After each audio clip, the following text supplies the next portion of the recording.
that's a tremendous looking trophy. Welcome to the number one PlayStation podcast in the Oceanias. My name is Dylan Blight. Joining me this week, Ashley Hobley. Hey Dylan, what's up? Roof as always. Yeah. I want to point. I should have pointed out last week, but it's like we are in the 90s now. So every time I read I think we did mention it, but just then saying the number 91 or looking at number 91, I didn't say it actually, but looking at the number 91, it's a bit it's threatening. Making you anxious? I find. A little bit, but at the same time, it's still 9 weeks away before 100. But at the same, let's be honest. Episode 100 is going to roll around. You're just not going to be available that week. And it's going to be me and Nick. No, we gotta do something. Look, the 50th, missing the 50th, whatever. It was the 50th. Yeah, hundreds are different. You know. Yeah, that's completely different.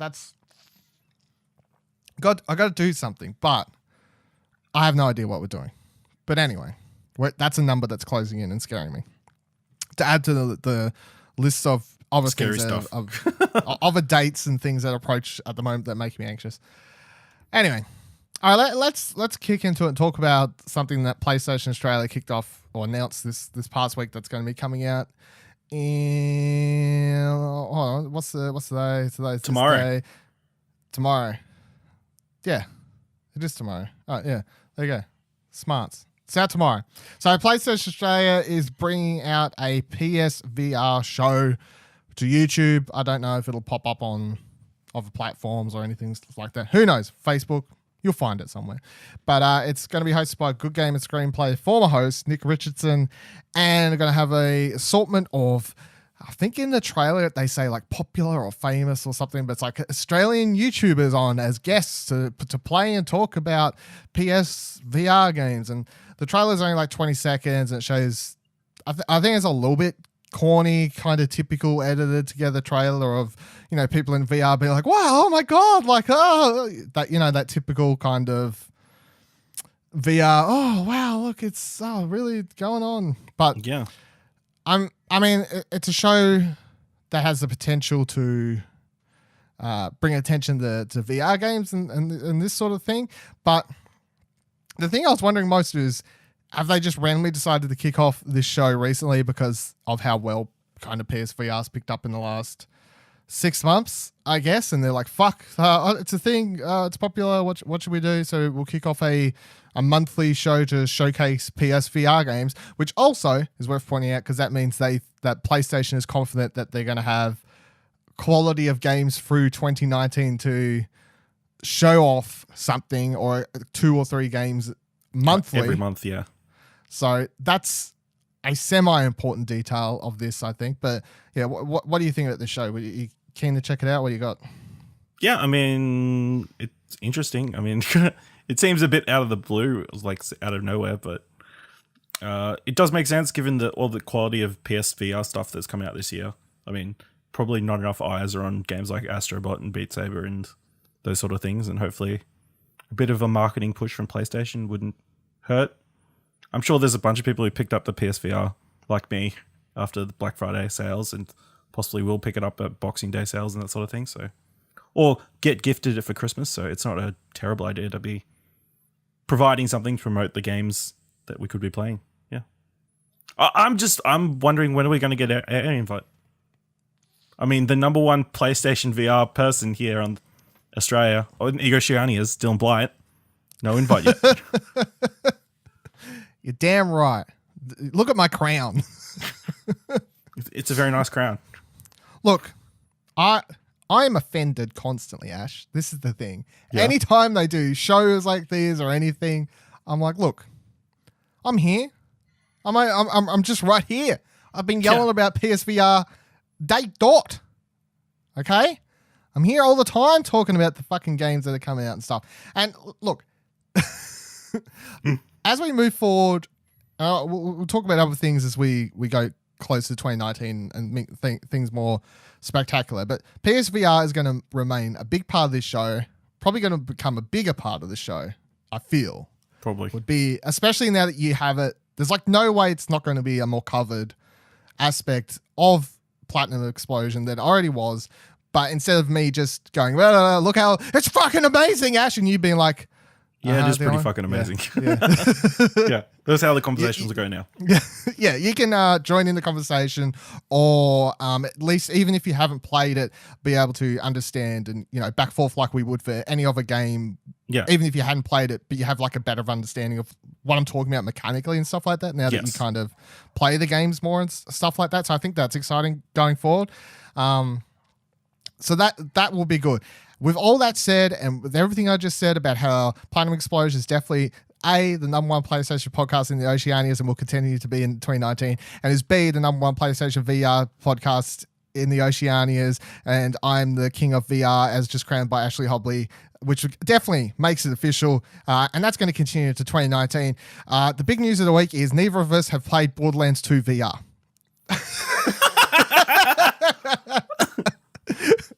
So if you want opinions on last week's big VR release, sorry, I've heard it's good from people. Yeah, that's that color. As good as a normal version. That's the question. To be honest, I didn't really read into the reviews too much because I was like, there's still a chance I decide to buy it or something like that so I can talk about it. But then I, didn't want my opinions tainted, but that never ended up happening though. So anyway, I'm still I still want to play it, but here's the thing, Ash. Yeah. There wasn't a free copy in my mailbox, so I didn't.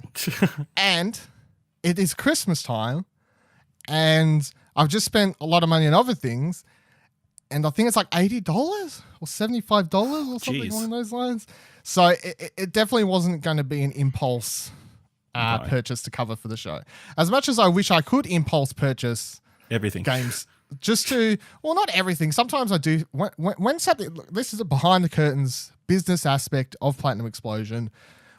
It's towards the end of the year. We can talk about this sort of stuff. Sometimes I do buy stuff specifically just because I feel some sort of obligation to try and play it for Explosion Network content, And that is where the monetary problems come into the situation. However, if you say to normal person out there or whatever, out on the street or whatever, and they're like, what's some of your problems in life, Dylan? I'm like, well, look, I want to write about games and talk about them and videos and all these sorts of things, but the fact is they cost money. Yeah. And that's a problem for me. I feel like I can't provide the PlayStation audience with the coverage that they deserve from the number one officially crowned PSVR person in all of Australia by Ashley Hobley, TM/2018. Yeah. 2019's a new year, though. It is. We'll get you that Borderlands 2 VR preview by the end of next year. Oh, don't make any promises. Well, okay, yeah, sorry. We'll get into it later. I won't make any promises. What I can promise is we'll probably still talk about VR a lot. So, all right, let's move on to the next thing. So, also coming out this week is the final Spider-Man DLC chapter, episode. What do they refer to it as? Chapters, episodes? What's the official wording? I've no idea. But I don't know. The final part, the third part of the heist. No, not the heist. The City That Never Sleeps, the heist was the first episode. The City That Never Sleeps Spider-Man DLC is coming out. So the third, they dropped a trailer for this. So we're not going to go into like full spoilers if you haven't played the first two parts, but I kind of just want to discuss the trailer as spoilerish as we can. But at the same time, obviously it's a trailer for the third part of a 3-part thing. So it'll contain like mild spoilers, I guess. I don't know, but at this stage it's in a trailer, so it's free range for a minute. Skip ahead, well, just look at the show notes. There'll be a time code. Skip to where it says to where it's over. So the third DLC, the third part is called Silver Lining, and I have a problem with it, Ash. I feel like so it sets up Sable coming back to get revenge for Spider-Man or something, like get her weapons back, because she's going off at Spider-Man. She's saying something along the lines of, you let Hammerhead get your hands on my weapons, you know, these sorts of things. She seems very angry and all at him for whatever reason. I don't know. It just feels out of character for her for some reason to me. Like she would come back on this personal vendetta because she was kind of, when we first meet her and she's first a part of the game, very much like gun for hire or organization for hire. So it seems that like once she was pulled out of city, to me, it wouldn't really matter if Hammerhead got a hand on the weapons or anything. She'd just be like, oh, not my problem. Or am I just, do you think I'm just reading it all wrong? Got her wrong. Got Sable wrong. No, I think she might feel responsible to a certain degree to have Hammerhead running around the city with her weapons. I don't specifically think she's got a problem with Spider-Man. He just is in her way, I think, is more the problem. That'll be told, all the story told in part 2 or part 3. Well, yeah, you've seen the trailer of Spider-Man like trying to stop her from doing something or stop her going from somewhere or something like that. So what do you think you'd be trying to stop her from even doing? Like, are we really going to have another storyline of, oh, someone's trying to kill Hammerhead and Spider-Man's trying to stop them? Because that's kind of redundant at this point, I feel. think so. Yeah. Look, I'm semi-excited to play it because although I felt like episode 2 was nowhere near as good as the first one, it's still the end of something I've put two-thirds of the work in. Of course, I'm going to finish up at this stage. I'm excited to see if they bring back elements from the first episode. It's particularly that fucking cliffhanger. Can we get that resolved, please? Or are you just going to leave that hanging until Spider-Man? No, we all know how it ended. No, Ash. No. Shush. Shut up. You always just wish evil on everything. Don't do it. So I'm excited to play it from that aspect, but the trailer didn't really put a fire under my ass, you know? No. It wasn't super exciting. Hopefully it's just hiding more of the story. Like so. What we saw in the trailer will be like the first hour and then something else opens that blows your mind. I hope so because it didn't seem all that interesting. All right, so this I nearly missed this. Went under the radar. Saw a PlayStation Lifestyle.net posted a story about it, so I was like, oh yeah, good, here we go. So I'll just read what they've got here and they'll explain what we're talking about.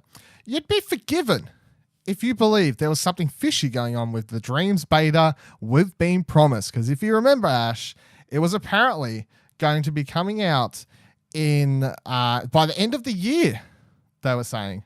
They're like, it's going to be coming out. I can't forget. Every single day on my calendar is marked Dreams ? Wow. Yeah. I never took Fun you as fact. such a big fan, but PAX really changed you, it seems.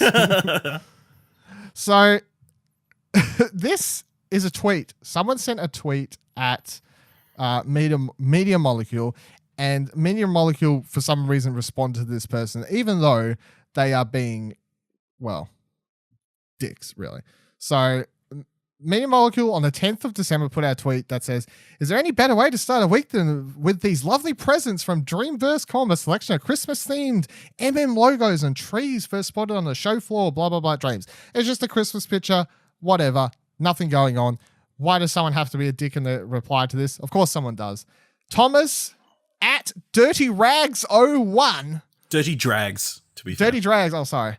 I think we should get at least some tweet from you guys, even if it's just saying the beta is on track, instead of bloody ghosting on community. Media Molecule SMH. I don't know if you know, Ash, but SMH stands for shaking my head.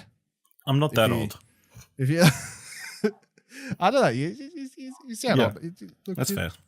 I just want to cover in case you don't know. Just checking. Yeah. So.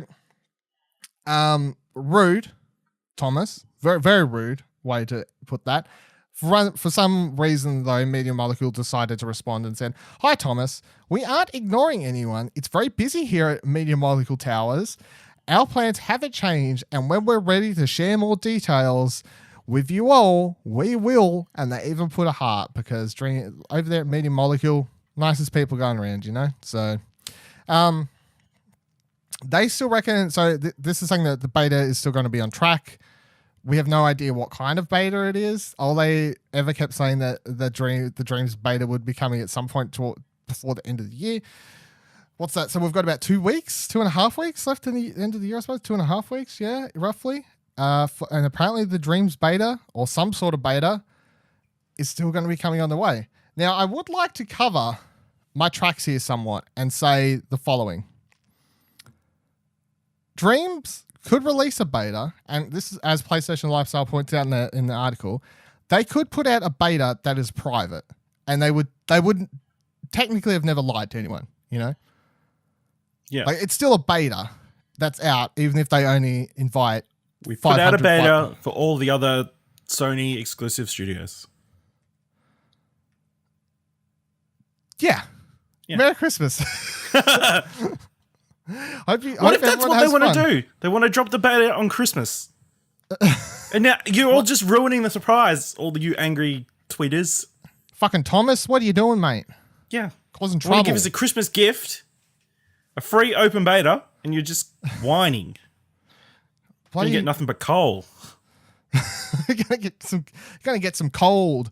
You're gonna get some coal inside Dreams, Thomas, is what you're gonna get when you start up your beta. It's just gonna be coal in the game. Yeah. You're gonna try and make a game, you'll have nothing but coal to make it with. Nothing but black color options and coal bits to place in your box. I don't know. Whatever your dream. Just nothing but coal. Good luck to you, Thomas. Good luck to you. But yeah, so Dreams beta apparently still on the way. We will actually find out very soon. There's no way around it. Time is on our hands. They've got 2 weeks, so. And look, if they said, "Hey, sorry, we didn't get our time," I think it's rude for people to be like, "You should have got us the fucking beta." You probably. It's like these days people get really weird about betas because they just treat them like it's a demo. You know what I mean? Whereas a beta is just something that's supposed to. I mean, the whole idea of it is to help the developer, test things, strain, or whatever else. And you, as the consumer, by testing a beta, are really trying to help out the dev team.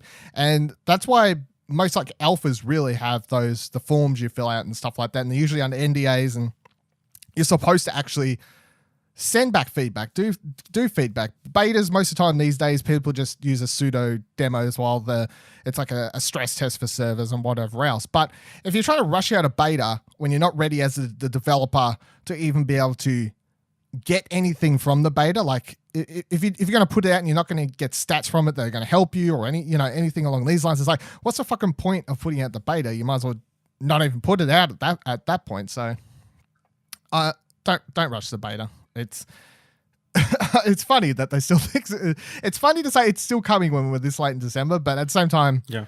Either way, whatever. On the plus side, at least people want that Dreams beta. It's true. There are at least a couple people that want the Dreams beta. Want it so bad they'll get angry and rude. Yeah. Yeah. Not the fan base you'd expect for that medium molecule. You'd think there'd be more understanding and you'd think. Yeah, bunch of hippie developers or something running around. Yeah. No, it's fine, guys. Take your time. That's the responses I'd expect. Cool. So one of the biggest news stories of the week, well, actually, I'd probably say the biggest news story of the week easily, was that Kingdom Hearts 3 has leaked into the wild. And when I first read this, I thought, fake. There's no way that this story is true because the game is not out for over a month. Yep. And the idea of a game leaking this early, and people were saying physical copy, not someone hacked into something, blah, blah, blah. Like someone has a physical copy. I'm like, no fucking way. Like there's no way someone has managed to get their hands on a physical copy of the game a month and a half ahead of time, or nearly 2 months ahead of time, basically. But it's true. It is, in fact, very true. And it's very, very weird. So IGN wrote this story. It appears that copies of Kingdom Hearts 3 are out in the wild, and someone has got their hands on the game, reportedly begun releasing parts of the game online. Because of course what you do if you get something early is, as we've covered before about Smash recently, is you start trying to spoil things for people. So, reported by Eurogamer, various videos and images of the leak have made their way online, including the title screen, gameplay, and more. An individual was allegedly selling copies of the game on the Facebook Marketplace, number one place to sell leaks. A listing that has which since been removed, and many fans are wary of encountering spoilers for a sequel they have been waiting 13 years to play. So this is the story that happened. It was breaking for a couple of days there. There were rumors that someone broke into a shipping place or something like this and literally broke into pretty much the warehouse storing the games. It was like, I'll just take a few copies or something like that, stick them into my back pocket. And I still didn't believe any of it was true because I just couldn't believe that this is a thing that could happen. That there's a warehouse somewhere, a shipping facility just waiting a month and a half or I suppose a month before they're going to start shipping out the copies to stores or whatever. I'm like, that's ridiculous. But then Tetsuro Nomura put out a statement saying, yeah, this is true. And I was like, holy fuck, this is odd. So Tetsuro Nomura, director of the Kingdom Hearts 3 and the franchise, of course, put out the following statement. We're aware that a small portion of Kingdom Hearts 3 has been circulating online before its official release. We're also aware as to how this has all happened. Dun, dun, dun. We're sorry to see this has caused concern amongst our fans who are excited for the release. The whole team has been working together since yesterday night, which I feel is like a translation weird thing, surely. Yesterday night? Is it like last night? Or do I say Japan time? To investigate what we can do better to better this situation. But first, we'd like to ask that you do not share these videos. Look, if people are stealing stuff from a fucking warehouse, I don't think they care about circulating spoiler videos online. The game's epilogue, this is the most important part, I think, though. The game's epilogue and secret movie, which are the biggest spoilers in the game, are planned to be released at a later date, just in case. So they will not be shown before the game's release. We want everyone to be able to experience the full game after its release, so we ask for your continued support on this matter. We're also very grateful to our fans that have been warning each other already about the spoilers. Thank you very much. We're 1 month out from the release. It's a bit over. Let's enjoy the game together when it releases on January 29th, 2019. So yeah, I think the most important, well, apart from the fact that this confirmed it and this is a real thing that's happened, which is really, really weird, odd, was the fact that the game's epilogue and secret movie are being held and will presumably, I take it, be patched in the day after release or the day of release or something along those lines, I guess, you know. So I think to even the degree, if that's what they're saying, it means that if people get access to an early access, like a review code a week before release or something, and they're not going to patch it into the day of release, then reviewers aren't even going to get access to the epilogue or secret movie. Having said that, I don't know, even if you got the game a week before release, you'd be able to reach either of those points in a week anyway. So, because the epilogue, I would take maybe like just comes, like you just beat the game, you get access to the epilogue. The secret movie, if it's like any of the other Kingdom Hearts games, is definitely going to be a case of 100% in the game or 110% in the game or whatever you need to do to get the completionist in the game and then beating the game again. And that's usually how you unlock the secret movie in these kinds of games. That's how you get the secret clip at the end of them. But yeah, what do you think about this whole leak and everything that's going on here? Pretty crazy. I mean, you assume they printed them somewhere, so someone's broken in, stolen a copy. I mean, I'm not too concerned about leaks. I mean, it's not going to make sense anyway, so. It's true. Yeah, I don't know who any of the characters are going to be. I don't know what the plot's not what we're playing for it. Not what we're waiting for. I don't think, except all the diehard fanboys. But I feel like here's the thing with the plot links, stuff could be leaked that to normal people and even myself. And I've played several of the games, but still haven't played all of them, so I still have no idea what's going on. And let's be truthful, if I'd played all the games probably still wouldn't have any fucking clue that's going on. But they could leak like obscure Kingdom Hearts plot detail stuff, and that would just be kind of go over everyone's head anyway. Wouldn't really matter. Yeah. However, if the ending is so simple, or something happens at the end that is as simple as Riku dies, Sora dies, Mickey dies, you know what I mean? Like anything along those lines, then yeah, that's going to hit hard. That's going to hit easy enough to, it doesn't matter how much you know about Kingdom Hearts, it's still a character dies that you know. So yeah, If it's the secret organization 13 has a baby crossed with Xenoheart that travels back in times into a cross-dimensional who then has a soul bond baggage thing, and then they split and then they have a child, and then the nobody marries the somebody, and then the somebody marries the nobody of their cousins, and they move to a different planet, and then they travel to Traverse Town and they settle down there for the rest of the game, and then Sora's like, hey, then yeah, like that's going to go. And then it's a Sims game after that. Yeah. So yeah, if that's a thing, maybe don't worry about it, I guess. It's still fucking odd, like the idea. I just can't get out of my head the idea of these games just sitting in a warehouse somewhere. They can't just snap them up in like a week and then put them all over the world. They need to be printed a fair while out. Did they specify where they were stolen? I don't.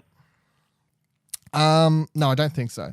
But I don't think that games need to be printed this far out.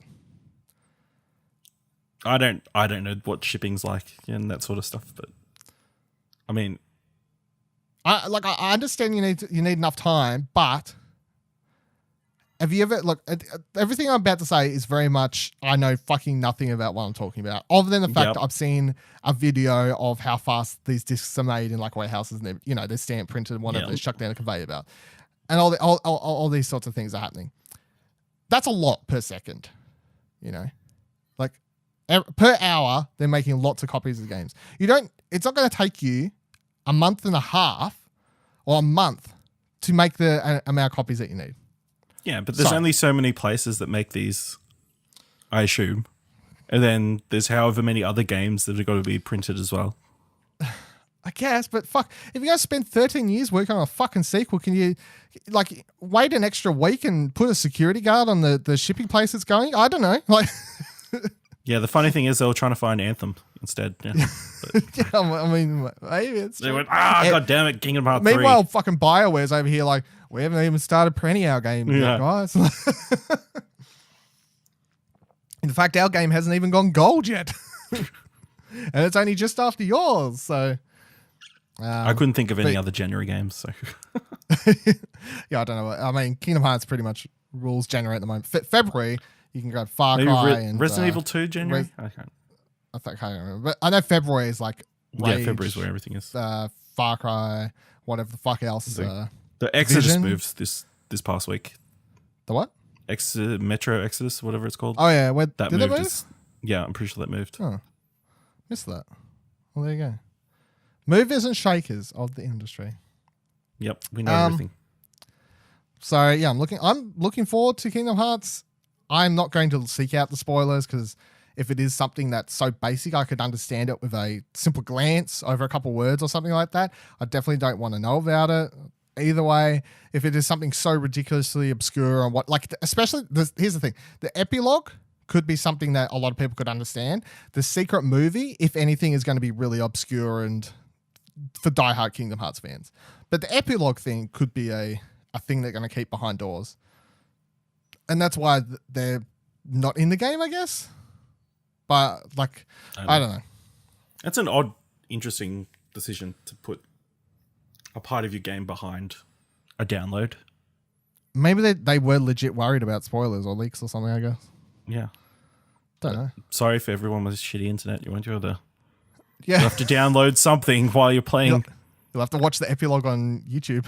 It's probably easier. Yeah, it would be easier. Yeah. Side note, did you see the limited edition PS3 for Kingdom Hearts? PS4, but yeah. PS4, yeah, that too. I did. What? Did you like it? No.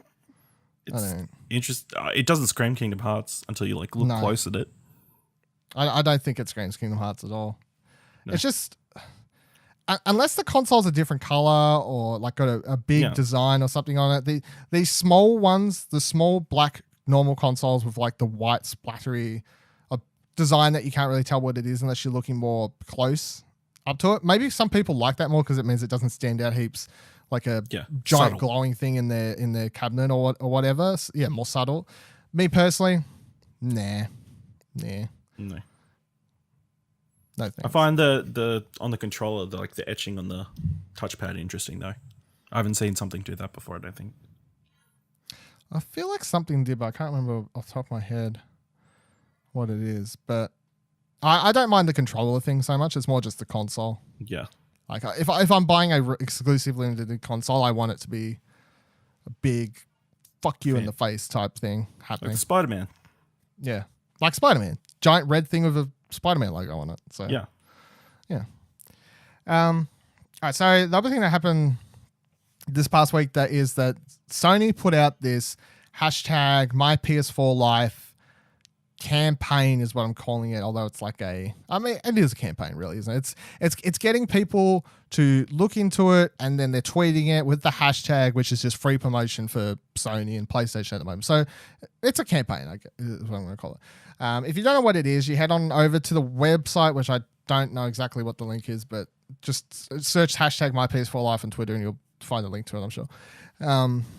And you log into your PlayStation account, and then it puts together a 20 to 30 second-ish, something like that, video that goes over your time and history within the PlayStation 4 and some stats. So it gives you your first game you ever played, the amount of hours you've played across however many games, your top 3 most hours put into certain games, then the amount of trophies you've earned since the PS4 launch, broken down into their certain categories, platinums, gold, silvers, bronzes, and then your rarest trophy amongst all those things, which of course, if you like stats, I do. Cool.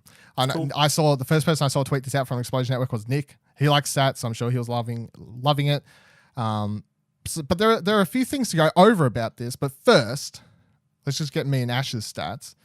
So my first game I ever played was Sound Shapes, which I don't really remember, to be honest. Like, I remember coming home with my PS4 midnight release and putting it in and getting stuff downloading and whatever else.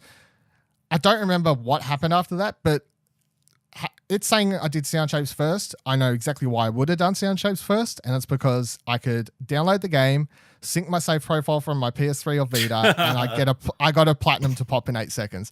So I'm pretty sure I would have just done it to say, hey, I've had my PS4 for a total of 5 minutes. I've already gotten a platinum on it. Just for the Yeah, memes. that doesn't shock me. Yeah. Dylan doesn't change. It's the thing. What was your first game? My first PS4 game was Zenbin Ball 2. The free pinball game. Free pinball game, which makes sense because I got my PS4 for free with a phone promotion. So I didn't really. So obviously I got it delivered. So I plugged it in and just downloaded something that was free. And when did you get your PS4 then? Like, how was it around launch or what? I think it was like a year after launch, maybe. Oh my God. Yeah. Jesus, you can't have that when PS5 Ash comes out, Ash. You gotta. Yeah, I don't think I'm going back to going to a Sony phone, so probably not. Oh, did you get an Xperia or something? Yeah.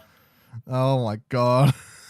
I love how you weren't even like hardcore Sony, like PlayStation fan base enough to have their console day one, but you still brought their fucking phone. Like someone who. No, I had like a old iPhone for like years, so I'm like, I need to get a new phone. Oh look, there's a deal with the PS4. Might as well get that one. God. All right, sure. I've played 2,818 hours across 252 games. Now, before you give me your numbers, I would like to point out that I can't remember exactly how many Nick's was, because he's the only other person from InkSplosion Network stats I've seen. But Nick's stats higher than mine. He had 3,000 and something rather hours. Which is crazy, because he hasn't played his PlayStation all this year. Yeah, he's barely played his PlayStation this year, apart from Red Dead and Spider-Man. A couple other things. Spider-Man, I guess, was the second thing. So Nick is, we're all fake gamer girls compared to him. he's the true gamer. I guess so. You're shocking to all of us. What numbers you got, Ash? I played 2,212 hours across 98 games. I feel like that's fairly high considering we have a year difference between us. Yeah. So I'll give you points for that. Good job playing games. Good job with that. Let's go game by game. So my number one most played game, which may shock some people, was Destiny 1 with a total of 171 hours. So my number one most played game, Destiny. I have not touched Destiny 2, but I had a good time playing Destiny 1. Yeah. My number one game is at 153 hours is FIFA 2015. 2015. What was it about that one, Ash? Was that the year? I don't know. I guess I had that one the longest, between iterations. So that it just got played the most, I think. No, I don't want spoilers, but are all your games fucking FIFA? No. Okay, thank God, because that was going to be rather boring. My second most played game, 155 hours in Metal Gear Solid 5. And that would be close to an estimate of how long it takes you to platinum that game. Yeah. What's your number two? Number two at 140 hours, apparently. Fallout 4. Still haven't finished it. Oh my God, really? I know. Yeah. What the fuck? I was surprised. I mean, I played it a lot, but I didn't think 140 hours. Unless it's like reading it in rest mode is the only thing I can think of. But yeah. No, because if it was reading stuff in rest mode, because do you remember The Witcher had The Witcher 3? Spoiler. Okay, so my third game, 148 hours, The Witcher 3. The Witcher 3 had an error. So people were putting their game into rest mode or whatever, with Witcher 3 running. Yeah. It would keep the game clock running, and people would turn it back on, and all of a sudden they'd been playing the game for like 2,000 hours or something like that. But like this doesn't correlate with the save file compared to what the PlayStation was tracking, because the PlayStation would track it as a application open timer kind of thing, whereas the Witcher save file's tracking it within the actual game. So they're separate, you know what I mean? Yep. Yeah. Witcher 3 also, out of all these games, will be one that will have hours, because I still have to go back and finish the Blood and Wine. Not the Blood. What was the second? I think it's Blood and Wine. No, it's not one. Whatever. No. The second Blood DLC. And Wine was the second one, wasn't it? Was it? I can't honestly go. Blood and Wine, sure. I have to finish that DLC, and I'll want to try and get old trophies in it. So out of my three most played games, The Witcher 3 is still going to get some more hours put into it at some point. Just need another 7 hours. And move up to number 2. Yeah, it could. Maybe it'll get above number 1. Let's see. Maybe if we'll talk about this in a little bit, but maybe if they let me track it, I'll purposely try and get it above Destiny 1. What was your third game? My number 3 is at 120 hours is The Binding of Isaac. Wow. Rebirth, yeah. Holy crap. Yeah, that's a great game. I just play it while listening to podcasts and that sort of stuff. So. Surprised, sometimes you pull out games and it's pre-Explosion Network, it's pre when I knew you, and I'm like, oh yeah, there you go. Didn't expect you to be a big Binding of Isaac guy for some reason, but yeah, I do. Yeah, got it for free on PS Plus and then played it for 120 hours apparently. Did you ever finish it? Yeah, I went through the world. I think there's probably still stuff to unlock and that sort of stuff. So yeah. No, well, there you go. That's our top 3 post games. Now to trophy stuff. So I've earned since the PS4 launched 5,965 trophies. 3,733 were bronze, 1,402 were silver, 725 gold, and 105 platinums. What's your... Not as impressive. 1,363 trophies, 1,087 bronze, 210 silver, 59 gold, and 7 platinums. Yeah. Look at this big dick stand tall. Actually, that seems high. What, for you? Yeah. Does it? What number? Like overall or one of the... 7 platinums. I can't remember platinuming 7 games, but... You don't reckon you have 7 platinums? You think it's got the amount of platinums you've got wrong? No, that's right. I don't know. Well, I mean, Fallout Shelter this year. Oh, yeah. Horizon last year. Nope, yep, that makes sense.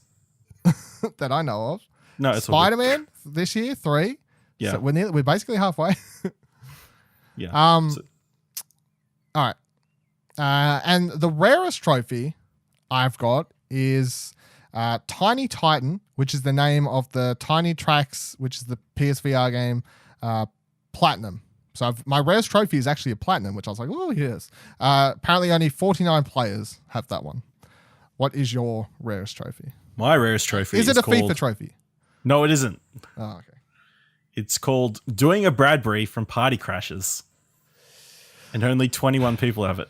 Really? Yeah. Do you remember what the specific You have to win it specifications? when everybody only has to win. You have to pretty much win from behind. Oh, okay. So everybody falls down and you end up on top. Do a Bradbury. I got it. Sports reference. Yeah. Donald Bradbury is his name. Stephen, but that's fine. Okay. Got him. Close enough. It's fine. So yeah, they were the stats. But my biggest problem, and Nick also tweeted this out when I saw him tweet it out, and I was like, yes, Nick, you're 100% right, and I agree with you, is that if Sony has access and somehow they are tracking these stats and can get the access to these stats, why the fuck can't we just see them at all points in time? They should be something that's on our profile, and Xbox does this, right? You can track on your Xbox. It'll say how long you've played a game. It'll just tell you how long you've played it at all times. You can see how long you've played a game for. Great. Your Steam library, of course. Anytime you play a Steam game, when you look at it, it tells you right there how long you've played it for. Nintendo tries to do it. They fuck it up, but they'll at least try. I'll give them that, because it was like, hey, it tells you how long you've played the game for, and then people reached like over the new year kicked over, and for whatever reason it wiped how long people had been playing games for and stuff. And people are like, why has this happened? Nintendo's like, I don't know, but they tried. A for effort, zero for coming through on that one. So like the numbers are behind the curtain here on the PlayStation. They have access to them. They're not giving us access. They're not putting them on their profiles, though. And it's really weird. And if it was up to me, I think that it should just be nicely presented, attached to the trophy list, So like when you're hovering over a game, like so you know how you can go onto someone's profile and you can scroll down to where it says games, and you can scroll through the games they've got. So next to it says the amount of trophies they've got and stuff like that. It should say how many hours they've played it. That is, unless you decide to opt out, of course, like you can with many things, and say you don't want to show publicly how long you've played games for. That sort of thing. But I would like that as a feature. What do you think? You like fuck that? I think there's 3 possible reasons it's not. 1, they've only just worked out how to fix the PS profile names. And this was the second thing on their list. While they're working that out, they're like, "Hey guys, did you know we can fucking track how long people play games for?" Yeah, the second one is they didn't even realize they were doing this the whole time. They've really just realized. And the third possibly is it's like a casino. You don't want people to know how long they've been playing games, because then they'll go outside and get fresh air. No, they won't. Can't have that. Can't have that. People wear it as a badge of honor, Yeah, but the executives are they're not thinking straight. They're not like us, I guess. I'll allow them for now. Think of the parent. Do you know how many parents would be upset if they could see how many hours their children are playing? Yeah, shit like that. You put 700 hours into this Fortnite game. Kids are smart enough; they'll figure out how to turn it off so it doesn't show it. Yeah, that's what I'd do if I was a kid. But now that they've revealed their hand, this shit better be on PS5. And also, before we move on to my next off point here, how do you feel about the theory, or throwing it out there, that hashtag my PS4 life is because, and they're doing this at the end of this year, is because PS5 is, of course, right around the corner? I mean, it's probably true. I mean, but it's like 5 years now, so I guess they just couldn't get this ready for the start of that 5-year anniversary. But I feel like if the PS5 is only, a year, 2 years away tops, you'll just leave this, right? You wouldn't do this until it's kind of like a celebratory thing. My PS4 life, right before the PS5 kicks off.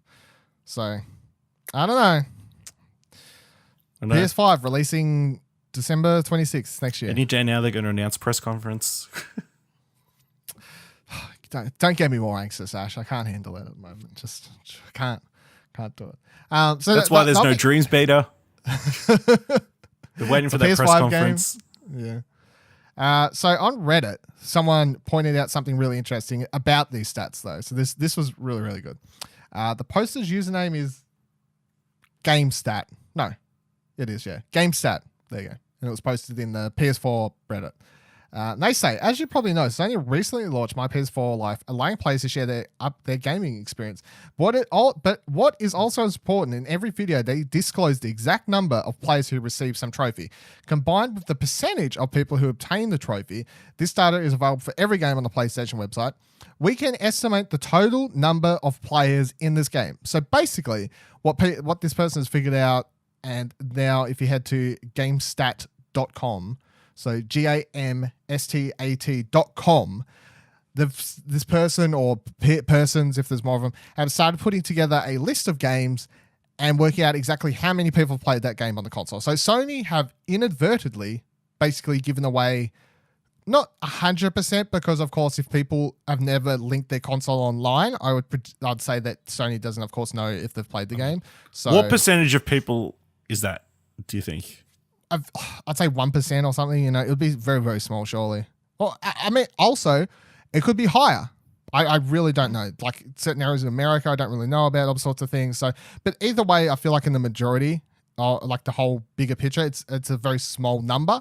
But so to work it out, they call it simple maths, but I still read it the first time and was like, I have no idea what you're talking about, person. I fucking hate maths. So they're talking about one of these, the thing they've got up says Photo Bomber Fallout 76, 3,370. I don't know how this is someone's rarest trophy. It's like, fuck, have you only played one game? But they got the Photo Bomber trophy, Fallout 76, 33,764 people have earned that trophy. And that is the rarest trophy.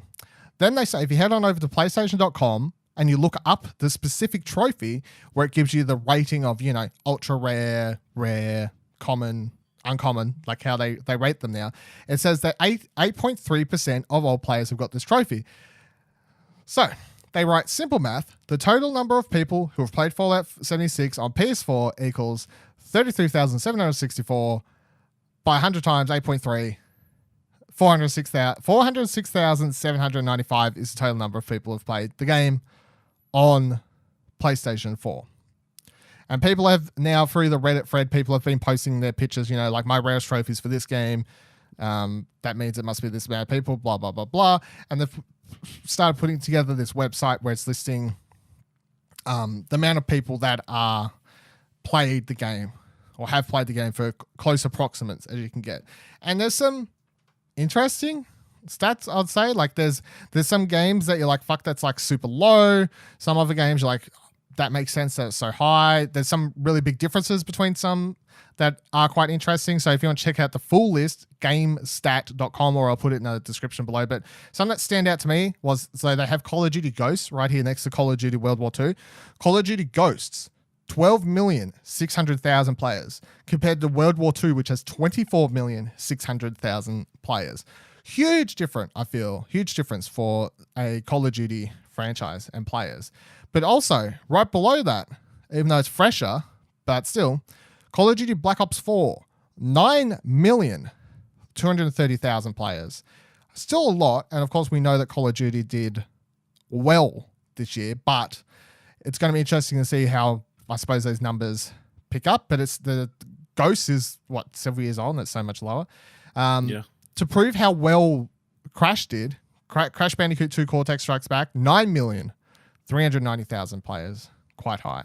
But what about Crash Bandicoot 1? Sorry? What about part 1?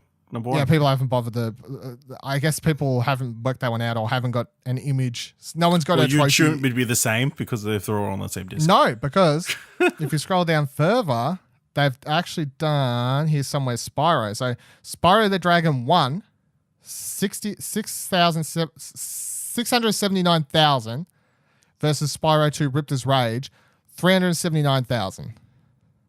Because even though when you put that disc in, it pops all the trophies on your list.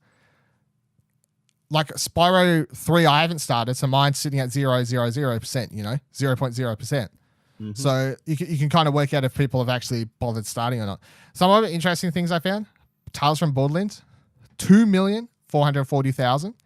So I mean, those games, I find Telltale stats could be interesting because of course, what happened this year. The Walking Dead, the final season, Now, this is only from Europe, Asia, and Australia because they have different like trophy lists. So that's, of course, you have to break down differently. But for those regions, 35,800. Yeah. Funk. Yeah. It puts it into the perspective a little bit there for you, I suppose. Uncharted Lost Legacy, 3 million across there, so that still did pretty good. World of Tanks has 8 million players. I was like, holy fuck. I mean, I know it's free to play, but Last of Us Remastered, 15,900,000. So still a fuck ton of people picked that up. Potentially, I would say a lot of people coming into PS4 from the last like the Xbox world over there beforehand. Shenmue 1, 106,000. Shenmue 2, 42,800. It's like, okay, well, those are that's right. Rocket League, 22,600,000. Fucking quite high. Rise of Tomb Raider, which a lot of people say, not very great success this year, 3,830,000. So it's still quite high. That was the previous one. Oh, you're right. You're right. But that's one people still said did bad. Yeah. Like people were saying Rise did bad. People were saying Shadow did bad. Yeah. So yeah. Still a lot higher than what I thought it would be. Other game I thought would be a lot higher. Persona 5, 1,690,000. That feels low to me. Or it's a niche game. As much as Dash wants everybody to be playing it. Yeah, this is true. The guy playing Black Ops 4 and Battlefield 5 is not going to be picking up Persona 5. Probably. Yeah, it's true. Final Fantasy 15, Europe and Australia, 2,200,000. That's quite low, I feel. But then I think the biggest thing here, out of all the numbers in the website list that you can look at and say, holy fuck, people love FIFA. So FIFA 15, 19,200,000. FIFA 17, 30 million. FIFA 18, 32 million. FIFA 19, it's only got 12.5 million, but still, FIFA's numbers are fucked, is what they are. Yeah. So, if you want to check out that list, the GameStat.com. If you want to work out how much, if you're rare trophies for a certain game, you can work out the percentage of yourself. Of course, using that and heading over to the website and finding out what the actual percentage it is. But I do find it quite funny that Sony kind of inadvertently released stats for all these games. Like they wouldn't usually put out this information, just, hey, here it is. Here's exactly roughly or as close to as 100% the amount of people playing these games. Here you go. But it's what happened. Good job, Reddit. It is just an estimate, so it's still as good as you're probably going to get without them actually officially telling you, I feel. Wouldn't like PSN profiles be like counting how many people have like got at least one trophy in the game? PS4 PSN profiles is only if you've ever synced your profile to that account. Oh, okay, yeah. So when it says, so I looked up to see the difference myself before. So how I said, what was my rarest platinum, like my rarest trophy, Tiny Titan, right? 49 players have it. It says there. I went on to PSN profiles. It was like 27 or something, or 22, like it was 20ish there, which meant that half the people have PSN profile users that have that platinum, and around half don't use PSN profiles. But there you go. So yeah, that's how PSN profiles works. It doesn't track 100%. Whereas of course Sony's website, where you get the 8.3% rare trophies on there, does track everyone. Of course, that's the big difference. That's why some trophies on PSN profiles may say ultra rare, and then on or rare, and then on PlayStation they could say ultra rare or uncommon or something, because they track differently. Talk about trophies. Let's get in hashtag over trophy counts. So we are, of course, approaching towards the end of the year. And you told me off last week or the week before, I can't really remember. Hey, Dylan. Yeah. 169 was your goal. How are you going? You're doing terribly. Pick up your game. Stop fucking around. And I was like, you're right, Ash. I should get my hat down. So I've picked up a few platinums in the last week. Firstly, I picked up both Sona. I picked up both Persona dancing game platinums, which I talked about last week. And I said they were presumably both going to be pretty simple rhythm game platinums, and they were. They took 10 hours-ish each, and I wouldn't call them hard at all. But as I said last week, if you suck at rhythm games, then they'll probably be hard. But I feel like as long as you're just fine at rhythm games, easy platinums. bit grindy towards the end to get certain things, but that's fine. Then I got SquareBoys vs. Bullies Platinum on both the PS4 and Vita because, of course, it was a cross-buy game with a Platinum on both versions, so pick those up. It is a side-scroll kind of River City Ransom beat-em-up game where you're a square boy and you're beating up bullies. Takes about an hour each time to Platinum. Nothing hard about that one at all. Then I picked up the InkSplosion Platinum on Vita, which is one that I didn't really want to try because I know when it released, because of course I already got it on PS4, and if you'll remember, dear listeners, InkSplosion is the one that has the Platinum named Platinum Explosion. But I already got it on PS4. But the Vita version I was worried about because I'd read lots of problems about it because it has like ink going over it all over the screen, and it's like a twin stick shooter thing that people were saying it's impossible to Platinum on the Vita because it's so much harder already on the Vita compared to PS4 because of the screen size and like how much harder it is to track and dodge bullets as you're shooting people. But the fact that when all the ink was going everywhere, it was making it pretty much impossible to try to do. So I never bothered doing it. However, they patched in a feature where you could turn off the ink. So you could turn off the ink and then you can see the bullets clearer, and it made it a little bit easier to be able to dodge them and not have the game's frame rate drop down to 1 fucking frame per second or something. So that was in, did the Platinum. It is a little bit harder than the PS4 version because you still have to be able to dodge the bullets, and on that smaller screen it's just a little bit more annoying, but it's still a fairly easy Platinum. Takes about, I mean, if you're really good, 15 minutes. Took me like half an hour because I did die a couple times. So then I got Nubla, PS4 Platinum, which is the exact same game as the World of Nubla, which I already got before. I have no idea why they're on the store as 2 separate games or anything like that. But anyway, that's a thing.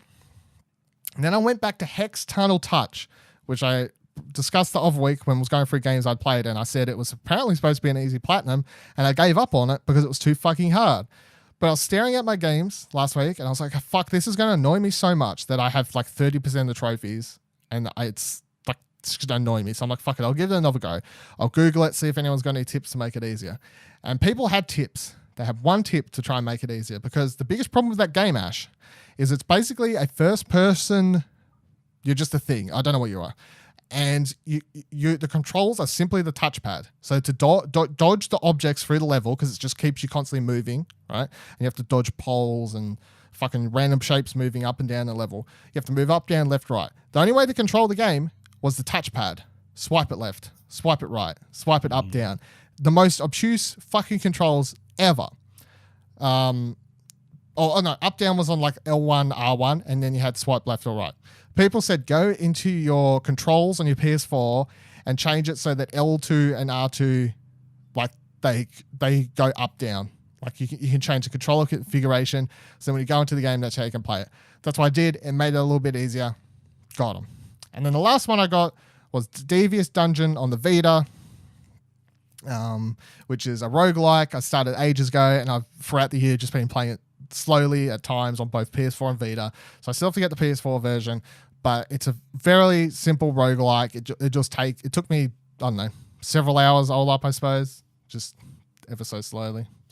But there you go. Now I'm at a total of 165 platinums, meaning I only need 4 more before we reach the number. Will I do it? I sure hope so. Or else... It's 2 a week. It's not...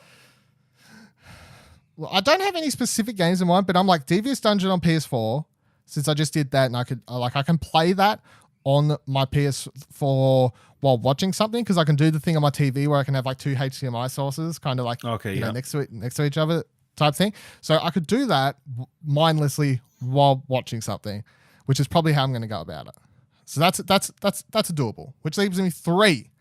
And there are options, there are things, I'll go about it. I don't care how I get there. This is the thing. People are like, Dylan, how many shitty games you got to play for this goal? The point is, when you set a fucking goal for 169 platinums, do you think I fucking care what games I'm playing to get there, to talk about them in a segment on my show called Platinum Explosion, and the segment's called #Every Trophy counts. Now, I do not fucking care what the platinums are. Give them to me. Thank you very much. It's quantity, not quality. Yeah, it is. Just give me the platinums. Let me reach the goal and let me meme on my own life and just say, look, I reached 169. I got them. If I achieved one thing this year, Ash, it's that. So a couple of trophy lists popped as well. Just quickly go over. So Heroes Trials trophies have popped. That is a game from publisher Retallica Games, which are the people that did Devious Dungeon, SquareBoys vs. Bullies, InkSplosion. They just publish games of easy trophy lists is pretty much what it boils down. Heroes Trials is a RPG game of some sort though. So that is a thing that people will be able to try out. I don't know if it'll be good, but easy trophy list. One Word by Pogi has also popped. 31 silver, 1 gold, 1 platinum. It is a crossword game where all the trophies are pretty much find a quote from this celebrity, find a quote from this celebrity, find a quote from this celebrity, which basically means when someone finds all the solutions, they'll put up a guide and presumably it'll be a lot of fucking silvers and a platinum in a very short amount of time.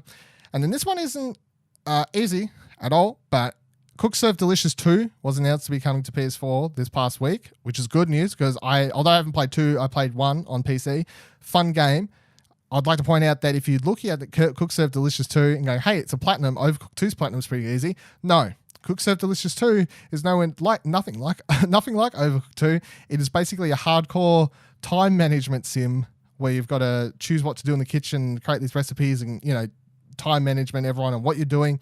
Good game. The trophy requires you to get gold medals in a lot of things, which to me basically screams, I can't do that because I don't have the skill in that game. It's not going to happen. I'm sorry. But that's it for this week. Episode 91 of Platinum Explosion. Where can people follow, Ash? Follow me on Twitter at Ashley Hobley, ASHLEYHOBLEY. It's a thing. It's a thing. Yep. You can follow me on Twitter at Vivaladil, VIVALADIL. You can follow the show, of course, on Twitter at Platt Podcast. Don't forget to rate show on Apple Podcasts if you can. And other places you can do stuff. Spotify, you can share it, I'm sure. Do thing. Discord, explosionnetwork.com/Discord. You can go in there. You can say, hey, Dylan, I'm sure you know about it, but just in case you don't, this game is really fucking easy to get trophies in. Do it. And I'll be like, cool. Thank you very much. This is a product of the Explosion Network, of which you can find many more great shows, news articles, and reviews, and much more, including our best of 2018 coverage kicking off next week, which the ad read by yours truly will tell you straight after I wrap up here. But just in case you don't listen to it, which I'm sure you don't, there you go. No, I'm sure they do. Next week. They might. They might be in the car. They're like, no, I'll listen to this ad read instead of crashing it. It's fine. It's probably the wisest decision you could make. Follow Explosion Network on Twitter at Explosion Pod. And until next week, where we'll be bringing you an episode live on Christmas Day, Ash. Live? Sure. Live as in people's earballs at the time, if they're like, I've got nothing. You'll have something to listen to while you're driving to your relative's place. That's exactly right. We will have an episode dropping, as always, 6 a.m. Australian Eastern Standard Time on Christmas Day. Ready for you. I'll listen as you drive to grandma, grandpa's, nan's, pops, how's mum's, dad's, whatever you're doing. So until then, bye. It's a merry time of the year, and it's also a great time to start celebrating the best that 2018 had to offer from movies, games, and much more. Starting from the 24th of December through to mid-January, we'll be uploading top 10 lists for video games, movies, TV, music, and online media, with special episodes of Top 5 to break down the top 5 of each separate category and why we picked them and what we love about them. We'll also be releasing some more specific categories within each of those, like top 5 songs to pair with our top 10 albums lists, and discussing those on a separate bonus episode of top 5 as well. Then we'll have special end of year episodes of Arcade Couch, Platinum Explosion, What Do You Want to Watch, and Early Late Nights, along with a bonus Bevan Beats to give you a plethora of best of 2018 content to listen to, read, and peruse at your own pleasure. Stay tuned to explosionnetwork.com/best of 2018 and our social medias on Twitter at ExplosionPod and Facebook.com/ExplosionNetwork to make sure you don't miss a thing. Happy holidays, everyone. People could be listening to that episode while they're unwrapping their presents. Just to get them in the mood. We should just do the entire episode of just start it and just be like, is it? Oh, is it? No. No way. No, not that one. No. PlayStation VR is in a bigger box. Yeah. Mom, you fucked up.